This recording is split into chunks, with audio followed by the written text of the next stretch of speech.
আমরাও এই জন্য ইন্টারভিউটা দিচ্ছি বিকজ আমরা হয়তো টপ 5 এর মধ্যে এসছে না। বাট আমি অনেস্টলি বলতে চাই যারাই আসছে, যেই ভাই বোনেরা, ঠিক আছে নম্বর আপ হবে ডাউন হবে। নিট বেশি ডিফিকাল্ট ছিল নাকি first of exam? First of exam. এত ভাস্ট সিলেবাস দেখে একটা টাইম ডিপ্রেশন সবারই আসে। তো এখনকার দিনে বড় ডাক্তারের থেকেও ভালো ডাক্তার হওয়াটা খুব দরকার। সবকিছু করতে হবে, বাট মাথায় রেখে যে আমি ডাক্তার হব।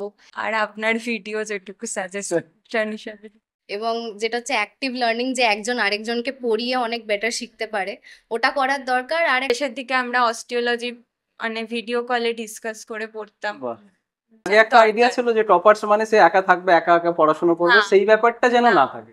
একটা ফ্রেন্ড সার্কেল সবারই দরকার। আর লেখাটা প্র্যাকটিস করতে হবে, কারণ ইউনিটের মতো তো এমসিকিউ নয়, এখানে তো ভাস্ট পেপার লিখতে হবে। সো আমি গান শুনতে ভালোবাসি প্রচন্ড, তাছাড়া গল্পের বই পড়া বা নিজে কিছু লেখা সেগুলো করি আর কি। আমার সাথে রয়েছে ক্যালকাটা ন্যাশনাল মেডিকেল কলেজের ফার্স্ট অফ এক্সামের যারা টপার।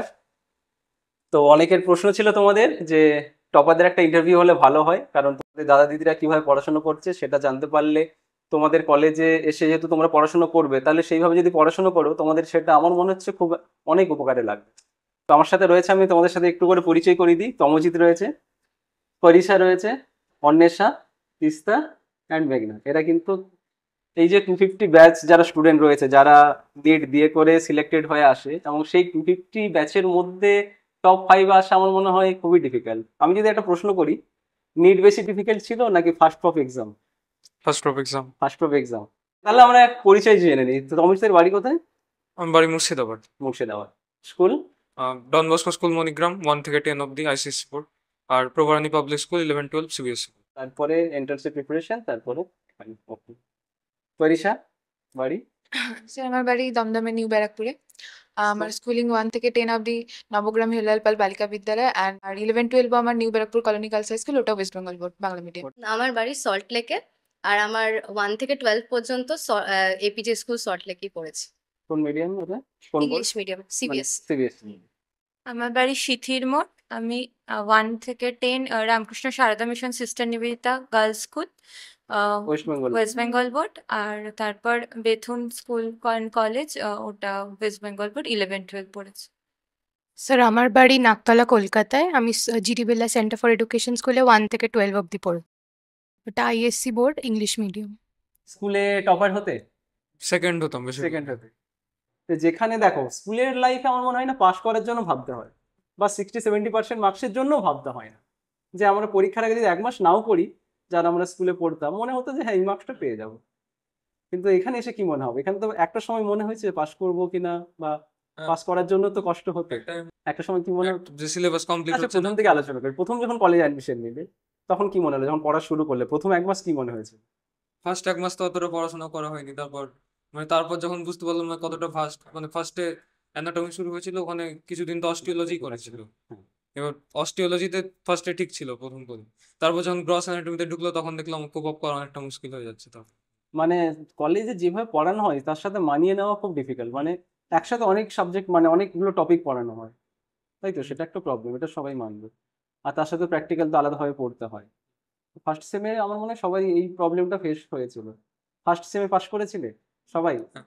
পাস করে গেছিল, বাট মার্কস ভালো এসেছিল।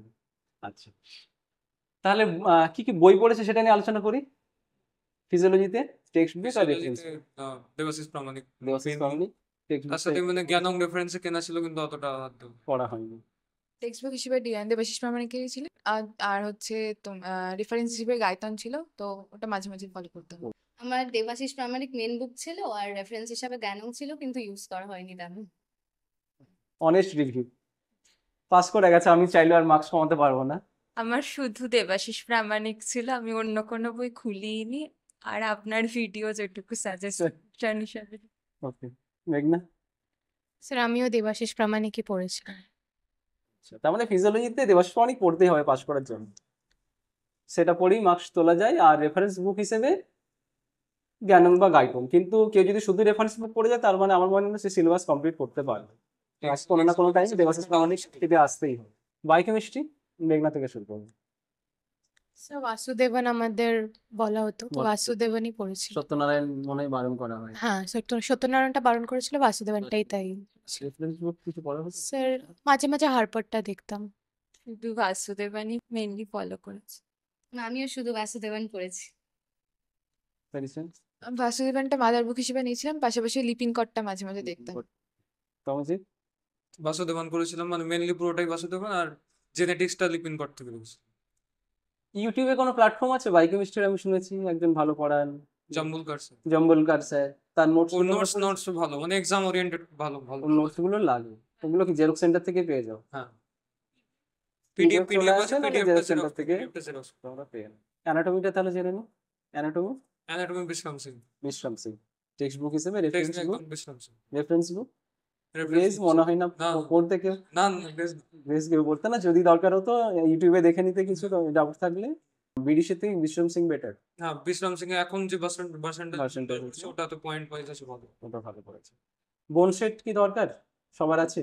আচ্ছা, কিনেছিল ইন্ডিভিজুয়ালি নাকি দু তিনজনে মিলে কিনেছিল? আমি ইন্ডিভিজুয়ালি কিনেছি, সবাই ইন্ডিভিজুয়ালি কিনে, কিন্তু 2-3 জন মিলে কিনলেই হয়ে যাবে। কিনেও পরে তো আবার জুনিয়রদের বিক্রি করে দেওয়া যায়। কততে কেনো কততে বিক্রি করো? আমি মানে তাতে কিছু লস থাকে সেটাও অনেকের জানার ইচ্ছে জুনিয়র। 22,000 কিনেছি, তুমি 22-এ কিনেছিলে, তুমি বিক্রি করবে বিক্রি 20,000, ওই 20,000 নাকি আরো প্রফিট হয়ে যায়? এখানে প্রফিট হয় না, কমে যায়, মানে 2-3 হাজার টাকা লস। loss তার মানে আমাদের কেনার সময় মনে হবে 22,000 টাকা দিয়ে কিনছি, বেসিক্যালি সেটা নয়। যদি আমি 3-4 হাজার টাকা কমেও বিক্রি করি, বেসিক্যালি আমার 4,000 টাকা লাগছে, তো 4,000 টাকার জন্য তো আমরা বোন সেট কিনে নিতেই পারি, বা কেনা অবশ্যই উচিত। স্টেথোস্কোপ, স্পিগোমেনোমিটার কিনেছিলে সবাই? আচ্ছা, অ্যানাটমির কোনো নোটস এরকম এক্সামের আগে কোনো নোটস পাওয়া যায়? অশ্বিনী স্যার ভালো। অশ্বিনী স্যারের ব্যাক বেঞ্চার্সরা বললো অশ্বিনী স্যারের নোট, ওটা কি জেরক্স সেন্টারে বললে এগুলো পাওয়া যায় নাকি? হ্যাঁ। অশ্বিনী স্যারের কিন্তু একটাই প্রবলেম, শুধু ডায়াগ্রামটা বেশি থাকে ওখানে, তো ডায়াগ্রাম বানানোর জন্য ঠিক আছে, কিন্তু লং অ্যান্সার লেখার জন্য কনসেপ্ট ক্লিয়ারের জন্য ঠিক আছে। প্ল্যাটফর্ম কে কি ইউজ করতে জানি? তমজি? ম্যারো ইউজ করতাম নর্মালি, কিন্তু অতটা দেখাই হতো ম্যারো কি ইয়ার ওয়াইজ নাকি পুরো? ইয়ার ওয়াইজ। ইয়ার ওয়াইজ এখন চলে এসেছে। কিরকম প্রাইস আছে তোমাদের সময়? আমার সময় 9,000। 9,000 অ্যানাটমি ফিজিও বায়োকেমিস্ট্রি। ওকে, পরীক্ষা আমি ই গুরুকুল ইউজ করতাম। ই গুরুকুল, হ্যাঁ ই গুরুকুলের প্রাইসটা মানে একটু কম থাকে। হ্যাঁ, কম। ফ্যাকাল্টি ওখানে ই গুরুকুলেই মনে আছে মেনলি আমি ওখানে অ্যানাটমিটাই ফলো করতাম, বাট মাঝে মাঝে একটু ম্যারোটা কারোতে ওর থেকেই শেয়ার করে নিয়ে আর কি ফিজিওটা দেখেছিলাম। ভালো। এখন তো অশ্বিনী স্যার ম্যারাথন চলে এসেছে। এখন অশ্বিনী স্যার ম্যারোতে চলে এসেছে। আমি কোনো প্ল্যাটফর্ম ইউজ করি না। ওকে, তারপরেও ভালো মার্কস পেয়েছে, খুব ভালো। অ্যানাটমির জন্য ই গুরুকুলের Ashwini sir Ashwini sir. Use করতাম, ফিজিওলজি নিজে পড়েছি, আর বায়োকেমিস্ট্রি ম্যারো রেবেকা ম্যামেরটা শেষের দিকে ফলো করছি। জামুলকার সাহেবের ভিডিওতে ইউটিউবে আই থিঙ্ক। না, ভিডিও ওনার অত দেখিনি, আমি ওনার নোটটাই একটুখানি শেষের নোট ওনার খুব একটা ফলো মানে তুমি করিনি। সাবস্ক্রিপশন তাহলে কিসের নিয়েছিল? ই গুরুকুলের। ই গুরুকুলে নিয়েছিল। স্যার আমি সাবস্ক্রিপশন নিইনি। কিছু নাও নি? না স্যার, স্যার পরের দিকে যখন হেডনেক পড়ানো হয়েছিল তখন আমি অশ্বিনী স্যারের ভিডিওগুলো দেখেছিলাম শেয়ার করে আর কি গুরুকুলে, বাট তাছাড়া আমি সেরকম কোনো প্ল্যাটফর্ম নিই। কিন্তু হ্যাঁ, আমার একটা জিনিস মনে হয় ইউটিউবেও কিছু না কিছু প্ল্যাটফর্ম অনেক থাকে যেগুলো ফ্রি কন্টেন্টে, যেখানে আমার মনে হচ্ছে ধরো টেক্সট বুক পড়ছি, ইউটিউবে সেখানে একটু কনফিউজ মনে হলো, রেফারেন্স বুক পড়লাম, সেখানে আমার কনফিউজ ক্লিয়ার হচ্ছে না, সেখানে আমি আই থিঙ্ক মনে হয় ইউটিউবে সার্চ করে কিছু না কিছু আমরা পেয়ে যাবো কন্টেন্ট। কলেজে রেগুলার আসতে ডেফিনেটলি আসতে মনে হয়, আমি সবাইকেই দেখেছি। তোমাজিৎ একটু কম আসছে। একটু কম আসছে। তোমাজিৎ মানে কিছুটা ব্যাক বেঞ্চার্সে চলে যাচ্ছে, ব্যাক বেঞ্চার্সের দিক থেকে এসে টপার হয়ে গেছে তোমাজিৎ। কলেজে ইভেন্টগুলোতে পার্টিসিপেট করেছো? হয়েছে। করতে, তাই তো? সেভাবে খুব একটা করা করা হয়নি, করেছি তবে মাঝে দু একটাতে পার্টিসিপেট করেছিলাম। অন্বেষা? আমি তেমন ভাবে কিছুতে সেরকম পার্টিসিপেট পার্টিসিপেট করি করা হয়নি। তিস্তা? কিছু কিছুতে ছিলাম, আবার মানে খুব তোমরা একটা এসে ফেস্ট পেয়েছিলে, ফেস্টে 1-2 দিন এসেছিলে? টেস্টে সব দিন এসেছিল। মানে আছো, সবেতে ইনভলভ হ্যাঁ। করেছে, বাট অতটা অ্যাক্টিভলি হ্যাঁ, করোনি, হ্যাঁ। কারণ তাতে পড়াশোনা স্যাক্রিফাইস হয়ে যাবে। কিছু না কিছু তো স্যাক্রিফাইস করতেই হবে। ফ্রেশার্সে একমাত্র একটু time। ফ্রেশার্সে তো সবাইকে করতে হবে, এবং করেছো আই থিঙ্ক। ওকে, মেঘনা? তিস্তা ফ্রেশার্সে ছিলে না? ওকে, অনেক রিউপারিসও ছিলেন না ফ্রেশার্সে। আচ্ছা, দুজন ফ্রেশার্সেই ছিল না, ওকে, কোনো প্রবলেম নেই। মেঘনা? বাট ফ্রেশার্সের আগে ইভেন্টগুলোতে তো পার্টিসিপেট করেছিলে, চেস খেলাগুলোতে। চেসে তো আমি তোমাদের দেখেছিলাম মনে হয়। শেষ না। চেসে, ওকে, দেন মেঘনা? স্যার আমি ফ্রেশার্সে ছিলাম না, তবে অ্যাগনে আমি ছিলাম, অ্যাগনে ছিলাম, বাকি ইভেন্টগুলোতেও ছিলাম। আর পড়াশোনা শুরু করছো না হানিমুন পিরিয়ড কিভাবে এনজয় করছো? না, চলছে কিন্তু কম, অনেকটাই কম, মানে কবে পড়াশোনা শুরু করবে বলছো? দুর্গাপুজো, কালী পুজো পুজোর পেরিয়ে পরে, যাক, পুজোর পরে তারপর আবার শুরু করবে। বই কিনে নিয়ে গেছো সব? বই কিনে। আদের কিছু অ্যাক্টিভিটি পড়াশোনা ছাড়াও? Cricket, badminton, chess. Cricket, badminton. পরিসা?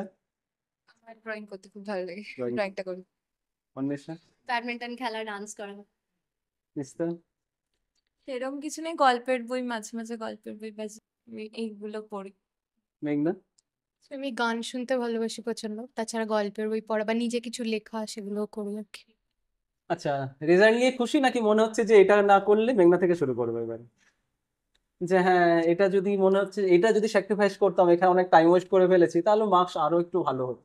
কি মনে হচ্ছে অ্যাট দ্য এন্ড? সে সবকিছুরই তো মানে মনে হয় যে ঠিক আছে করেছি ভালো, বাট সবসময় ইমপ্রুভমেন্টের একটা রুম তো থেকেই যায়। তো হ্যাঁ, সেই ক্ষেত্রে সবসময় চেষ্টা থাকবে যে চালিয়ে যাওয়ার, ভালো করে করো, এই আর কি, সেরকম কিছু। স্যাটিসফাইড, হ্যাপি, নাকি মনে হচ্ছে যে না এইভাবে একটু পড়লে যে আরেকটু ভালো মার্কস আসতো বা কনসেপ্ট আরেকটু এটা ক্লিয়ার পেয়েছি হতো? আমি, অ্যাটলিস্ট আমার দিক দিয়ে স্যাটিসফাইড। আর শেষের দিকে অনেকটাই খেটেছিলাম, কারণ মাঝখানে কিছুটা মানে তুমি অসুস্থতার একটু অসুস্থ জন্য হয়ে গেছিলে প্রায়। ব্যাকলগ হয়ে গেছিল অনেকটাই, তো শেষেরটা অনেকটাই নিজেকে পুশ করেছিলাম, আর তারপর যে রেজাল্টটা হয়েছে আমি স্যাটিসফাইড। আমার তো ফার্স্ট সেমিস্টারের শরীর খারাপের জন্য অনেকটা ব্যাকলগ ছিল, তো ওটা ক্লিয়ার না করতে পেরে কিছুটা সমস্যা হয়েছে। ব্যাকলগ গুলো ক্লিয়ার করতে পারলে হয়তো আরো ভালো হতো। হ্যাঁ স্যার, আমি যেটা রেজাল্ট হয়েছে তো আমি ওটাতে স্যাটিসফাইড, বাট স্টিল ও যেরকম বললো বেটারমেন্টের তো কিছু অপশন থাকেই, যে ভুলগুলো করেছি সেগুলো থেকে বুঝতে পারছি ওগুলো না করলে হয়তো আরো ভালো হতো। স্যাটিসফাইড। স্যাটিসফাইড, পুরো হ্যাপি। তমিত টপার হয়েছে, পাঁচজনের মধ্যেও বেস্ট হচ্ছে তমজিৎ। আর তমজিৎ আর মেঘনাকে একটা বলে রাখি, ওরা দুজন সিনিয়র সিএ হয়েছে এবং জুনিয়র সিএ হয়েছে ফিজিওলজিতে, কারণ ফিজিওলজিতে এবছর অনার্স কেউ পাইনি। মানে মার্কস কম দেওয়া হয়েছে, তা সত্ত্বেও তোমরা যে 70% ওপরে মার্কস পেয়েছো, অনেকটাই মার্কস। ফিজিওলজিতে যদি আরেকটু মার্কস উঠতো, সবারই 75%-এর ওপরে আরো মার্কস চলে যেত। আর তাহলে জুনিয়রদেরকে কি সাজেশন দেবে, এসে কিভাবে পড়বে? প্রথম থেকে যদি ধরো 21st থেকে ওদের ক্লাস শুরু হচ্ছে, সাজেশন কি থাকে? রেগুলার পড়া যদি কন্টিনিউ করে তাহলে কোনো প্রবলেম হবে না। রেগুলার রেগুলার মানে 4-5 ঘন্টাই হোক, কিন্তু রেগুলার একটা পড়া। প্রত্যেকদিন কতটা পড়বে কলেজ থেকে এসে? কলেজ যদি থাকে সারাদিন তো অতটা টাইম পাওয়া যায় না, পাওয়া যায় না। 4 ঘন্টা, 4 এসে প্রত্যেকদিন মোটামুটি ওই 4 দিনের পড়াটা করে নেবে, পুরো রাত কারণ পুরো- পুরোটা হয়তো হবে না, কারণ হ্যাঁ। যদি অ্যানাটমি ফিজিওলজি পড়ানো হয়, হ্যাঁ। ক্লাসে যেটা পড়ানো হলো, প্র্যাকটিক্যালি যেটা পড়ানো হয়, পুরোটা হয়তো ওই দিন কভার করা যাবে না, বাট যেটুকু টাইম পাবে যেন ওইটুকুর মধ্যে পড়ে নেয়। আর লেখার কিছু সাজেশন দেবে, কিভাবে তোমরা লিখেছিলে অ্যানাটমিতে, বিশেষ করে ড্রয়িং এর উপরে জোর দেবে কিছু? অ্যানাটমিতে যদি ডায়াগ্রাম অ্যাড করতে পারে তাহলে মার্কসটা বেশি আসে। আর নিট অ্যান্ড ক্লিন যদি হয়, আমার যেমন নিট অ্যান্ড ক্লিন ছিল না অতটা লেখা, একদমই নয়। ওকে, পরিচয়? লেখাটা প্র্যাকটিস করতে হবে, কারণ ইউনিটের মতো তো এমসিকিউ নয়, এখানে তো ভাস্ট পেপার লিখতে হবে, সো পড়ার পাশাপাশি লেখাটা প্র্যাকটিস করলে তো সেটা খুব ভালো হবে। আর অ্যানাটমিতে ডায়াগ্রাম বেস করলে আরো ভালো। আচ্ছা, অন্বেষা? অ্যানাটমিতে লেভেল ডায়াগ্রামস নিটলি করতে হবে, আর ফিজিওলজিতে একটু ফ্লো চার্ট দিয়ে দিয়ে নোটস করেছিলাম, ওটার জন্য সুবিধা হয়েছিল। আর বায়োকেমিস্ট্রি রিয়াকশন গুলো লিখে লিখে ফাংশন ওগুলো সব তো হয়ে গেছে। অ্যানাটমিতে ডায়াগ্রাম আঁকতে হবে, কালারফুল হলে সেটা খুব ভালো হয়, লেবেলড অ্যান্ড কালারফুল, যেগুলো মানে হিস্টোলজিতে যে স্টেনিং মেনটেন করে ডায়াগ্রাম, সেগুলো খুব ইম্পর্টেন্ট। ফিজিওলজিতে মানে ফ্লো চার্ট, যেরকম ও বললো, ফ্লো চার্ট আমিও করেছি, আর বায়োকেমিস্ট্রিও ফ্লো চার্ট, আর মেইনলি পয়েন্ট করে লিখতে পারলে খুব ভালো হয়। যে কোনো জিনিস বেশি ইলাবোরেট না করে পয়েন্টগুলো যদি লেখা যায় তো আমার মনে হয় ভালো হবে। সে লেখাটা প্র্যাকটিস করতে হয়, কারণ স্পিডের ব্যাপার আছে, 3 ঘন্টার মধ্যে একটা পেপার শেষ করা।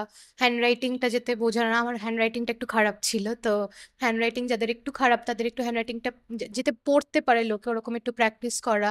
তাছাড়া ডায়াগ্রাম দেওয়া, পয়েন্ট ওয়াইজ লেখা, ফ্লো চার্ট করা, ওগুলো মানে নিজেদেরও লিখতে সুবিধা, এক্সামিনারেরও পড়তে সুবিধা। তো এই ছোট ছোট জিনিসগুলো করলে নম্বরটা মানে 10-15 নম্বর এমনিতেই বেড়ে যায় আর কি, তো সেটা ভালো। আচ্ছা, আরেকটা বলে রাখি, তোমরা যখন নিট প্রিপারেশন নিয়েছিলে তখন একটা টার্গেট ছিল না যে সব পেজ প্রত্যেকটা লাইন মুখস্থ করে নেওয়া? তো স্টুডেন্টরা যেহেতু ওই ফেজটা পেরিয়ে আছে, তো একটা তাদের টেন্ডেন্সি থেকে যায় যে সবকিছু মুখস্থ করে নেওয়া। তো সেই ব্যাপারটা কি বলবে তোমাদের? আমার মনে হয় পিওয়াইকিউ দেখে যদি মানে মেন আচ্ছা, পয়েন্ট প্রথমে এসে পিওয়াইকিউ একবার দেখে নাও, তাহলে একটা আইডিয়া হয়ে যাবে যে হ্যাঁ কোন সাবজেক্টে বা কোন টপিকের কোনগুলো ইম্পর্টেন্ট। দেন পিওয়াইকিউ থেকে তারপর মেন যে টপিক মেন যে টপিকগুলো রয়েছে সেগুলো পড়ে নেওয়া। এমনি লাইন পুরো বইটা একবার লাইন বাই লাইন পড়ে নেওয়া ভালো, কিন্তু তারপর ফোকাস করা উচিত মানে মেন পয়েন্টস গুলো। মেইন পড়াশোনাটা কখন শুরু করবে? এক্সামের আগে কম পড়া হয়েছে, আগে বেশি। পুরো ইয়েতে রেগুলারিটি মেনটেন করেছি, পপের আগে একটু বেশি জোর দিয়ে পড়েছি।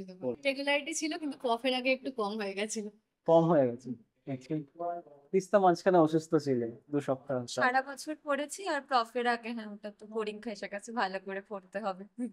স্যার আমিও মোটামুটি রেগুলারই পড়তাম এমনি সারা বছর আর কি। আর প্রফের আগে তো একটা জোর দিতেই হবে, নাহলে অসুবিধা হয়, তো প্রফের আগে জোর দিয়েছিল। ঠিক আছে, তাহলে মোটামুটি আমরা প্রায় সব কিছু আলোচনা করে নিলাম। লাস্টে তোমরা তোমাদের থেকে লাস্ট মিনিট সাজেশন বা টেক হোম মেসেজ জুনিয়রদের কিছু দেবে?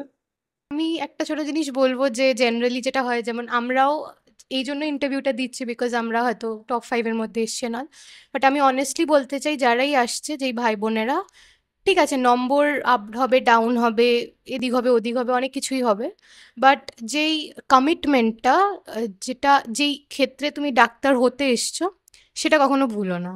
মানে অনেক সময় আমরা কোনো সেটব্যাক একটুখানি মানে কি হবে, একটু ডিপ্রেসড হয়ে যাই, বা একটু মানে যে কোনো কারণে আমাদের একটু মন খারাপ হয়ে গেল অ্যান্ড যাই হোক, বাট ওই যে একটা থাকে যে হ্যাঁ আমি নিটের মতন একটা এক্সাম পাশ করে এসেছি, কোয়ালিফাই করে এসেছি, এখানেও পড়ছি, কখনো এদিক হলো ওদিক হলো, বাট নিজের মধ্যে ওই জিনিসটা রেখো যে হ্যাঁ আমি তাও করে যাব। এটা একটা খুব ইম্পর্টেন্ট ফ্যাক্টর। এটা এটা না থাকলে মানুষের যতই পড়ে নাও জিনিসটা অতটা মানে প্রোডাক্টিভ হয় না আর কি। তো ওই কনফিডেন্সটা রাখা, ওটা খুব ইম্পর্টেন্ট। তো ও যেটা বললো ডিপ্রেশনের কথাটা, মানে এত ভাস্ট সিলেবাস দেখে একটা টাইম ডিপ্রেশন সবারই আসে, তো সেক্ষেত্রে আমার মনে হয় একটা ভালো ফ্রেন্ড সার্কেল খুব দরকার, যেটা আমি অ্যাটলিস্ট পেয়েছি। আমার যে বন্ধুরা ছিল, মানে আমি তো নাম নেব তাদের, অস্মিতা, মণিদীপা, আকাঙ্ক্ষা, আকাঙ্ক্ষা, হ্যাঁ আমি দেখতাম তোমাদের গ্রুপটা খুব শুভমিতা, ভালো। রাজশ্রী, সবাই, মানে আমি যখনই ডিপ্রেস হয়েছি ওরা আমাকে মোটিভেট করেছে, পড়ার যে কোনো জায়গায় ব্যাকলগ হয়েছে হেল্প করেছে, মানে এনি টাইম সব সময় খুব হেল্প পেয়েছি। তো একটা ফ্রেন্ড সার্কেল, এরকম ফ্রেন্ড সার্কেল খুব দরকার আমার মনে হয়। আর তার মানে নিজেকে তো একটা জিনিস সেলফ দেখলাম যে আগে মোটিভেশন একটা আইডিয়া দরকার। ছিল যে টপার্স মানে সে একা থাকবে, একা একা পড়াশোনা করবে, না, সেই ব্যাপারটা যেন না। না থাকে। একটা ফ্রেন্ড সার্কেল সবারই দরকার। আর সাবস্ক্রিপশন নেওয়া, যেমন দুজন শেয়ার করে নিতে পারে, যেমন দুজন আমি শেয়ার করে আর নিতে পারে, শুভমিতা শেয়ার করে সেটাও একটা নিয়েছিলাম। হেল্প করে। হ্যাঁ, সবকিছুই একা কারণ এখানে ডেফিনেটলি থাকা একটা যাবে না। সিলেবাসটা একটা মেজর বড় ফ্যাক্টর, এবং সেখানে সে স্টুডেন্টরা ধাক্কা খাবে কোনো না কোনো একটা ফেজে, মনে হবে যে আর নেওয়া যাচ্ছে না, করতে পারছে না, সেই সময় মনে হয় একজন ভালো বন্ধু থাকা বা খুব কিছু দরকার। কিছু টপিক ভাগ করে নিয়ে একে অন্যকে পড়ানো বা ডিসকাস করা, ডিস্টার্ব সেটাও করবে না। খুব। শেষের দিকে আমরা অস্টিওলজি মানে ভিডিও কলে ডিসকাস করে পড়তাম, বাহ, খুব হেল্প করে। ভালো ভালো বলেছো অন্বেষা। যেমন কি ও বললো যে একটা ভালো ফ্রেন্ড সার্কেল থাকা সত্যি খুব দরকার, এবং যেটা হচ্ছে অ্যাক্টিভ লার্নিং, যে একজন আরেকজনকে পড়িয়ে অনেক বেটার শিখতে পারে, ওটা করার দরকার। আর একটা যেটা হচ্ছে যে কনসিস্টেন্সিটা থাকা দরকার, মানে কোনো একেবারে হঠাৎ করে বেশি পড়লাম বা একেবারে ছেড়ে দিলাম এটা না করে, যদি একটু বেশি করে ভালোভাবে পড়ে, রোজ একটু একটু করে পড়বে, যা পড়ানো হবে ক্লাসে সবটা বাড়ি গিয়ে একটু রিভিশন দেওয়ার চেষ্টা করা, আর শেষ অবধি যেন ওই জিনিসটা চলতে থাকে, ওই টানা যেতে পারে ওইভাবে পড়া ব্যাপারটাকে। আর সব রকম কো-কারিকুলার অ্যাক্টিভিটি কন্টিনিউ করতে পারে। তারপর হ্যাঁ মিলেমিশে পড়াশোনাটা করার দরকার, কারণ এখানে কেউ ইন্ডিভিজুয়ালি ভালোভাবে পড়তে পারে না। পরিশা। এই নিট ইউজি দিয়ে যে ডাক্তার হওয়ার একটা স্বপ্ন সবার মনে থাকে, সো নিট কোয়ালিফাই করার পর একটা মানে জীবনের স্বপ্নের পূরণের দিকে একটা দরজা খুলে যাওয়া, সেটা তো আছেই, সেটা হয়ে যায় এত বড় একটা মানে মেডিকেল কলেজে চান্স পাওয়া।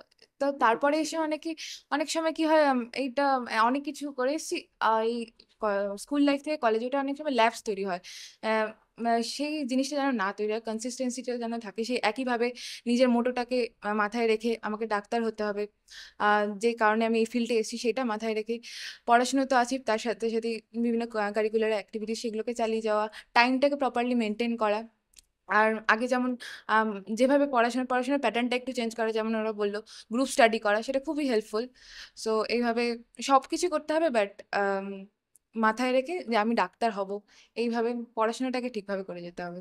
অলমোস্ট সবকিছুই বললো। আমি বলবো যে মানে একটা স্টেডি রেটে পড়াটা কন্টিনিউ করে এমনি কলেজ লাইফ এনজয় করতে, মানে কো কারিকুলার অ্যাক্টিভিটিস কন্টিনিউ করতে ভালো হবে। তাহলে মোটামুটি সবার একটাই বক্তব্য যে হ্যাঁ কলেজ বন্ধু আগে করো, বন্ধুত্ব করো, ফ্রেন্ডসটা দরকার, কারণ ফ্রেন্ডশিপ বা ওই বন্ধুত্বের সার্কেলটা না থাকলে একটা প্রবলেম হবে, তাতে পড়াশোনাতে অনেকটাই হেল্প পাওয়া যায়। আমার পার্সোনাল ওপিনিয়ন তোমাদের হিসেবে, তোমরা তো ডেফিনেটলি ছাত্র হিসেবে খুবই ভালো, ছাত্রী হিসেবে ছাত্রছাত্রী হিসেবে টপার্স হয়েছো, ডেফিনেটলি আমার খুব ভালো লাগছে। এবং আমি মনে করি যে তোমরা টপার্সের থেকে বড় কথা, মার্কসের থেকে বড় কথা, আমার মনে হয় তোমরা এক একজন খুব ভালো মনের মানুষ, এবং যেহেতু ভালো মনের, তাই তোমরা ভালো ডাক্তার হবে। এখনকার দিনে বড় ডাক্তারের থেকেও ভালো ডাক্তার হওয়াটা খুব দরকার আমার মনে হয়, এবং আমি আশা করি তোমরা সেই পথে অনেকটাই সফল হবে। তাহলে আজকে আমরা এখানেই শেষ করি, আর যদি ওদের কিছু কোয়ারি থাকে ওরা হয়তো কমেন্টে জানাবে, আমরা সেটা নিয়ে হয়তো পরে আবার একটা ভিডিও বানাতে পারবো। তো থ্যাংক ইউ তোমাদের এখানে আসার জন্য। ওকে, ঠিক আছে, চলো তাহলে।